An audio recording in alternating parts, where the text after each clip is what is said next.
How to beat Yhorm the Giant. When the fight against Yhorm first starts, run straight for the throne at the very end of the room. At the foot of throne, you'll find the Storm Ruler sword, which is vital for winning this fight, unless you want to spend hours dealing 60 damage to Yhorm's feet. After you've grabbed the sword, either equip it, or use a Homeward Bone to get out of the arena so you can spend some time getting used to the sword's moveset. We suggest putting your shield away for this fight. Yhorm's attacks are very heavy and can deplete your stamina even with a decent shield for blocking. Thankfully, even though he hits hard, it's very easy to dodge his attacks. He has an overhead swing where he smashes his blade into the ground right in front of him, and you can evade this simply by rolling between his legs. He has a slightly more dangerous sweep attack where he swings his blade in a wide arc in front of him. This can hit you if you're standing at his side, but you can also use your iframes to dodge this fairly easily. Occasionally, Yhorm will stomp his foot on the ground,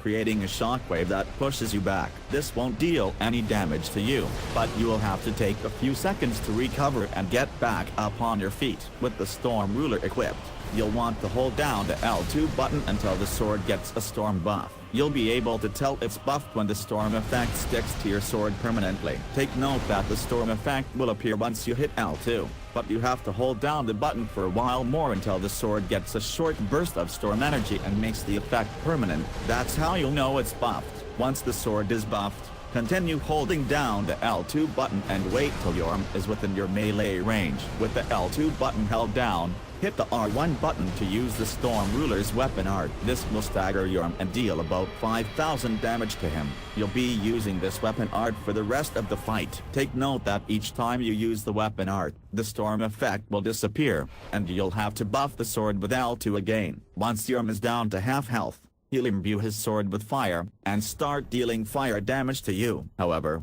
his attack patterns do not change. He hits even harder in this phase, but as long as you're rolling between his legs and staying behind him like you've been doing in the first phase, this shouldn't present too much of a problem. Simply buff the sword each time you manage to get behind him, and then use the weapon art after Yhorm's next attack. You should be able to take him out after about 5 uses of the weapon art.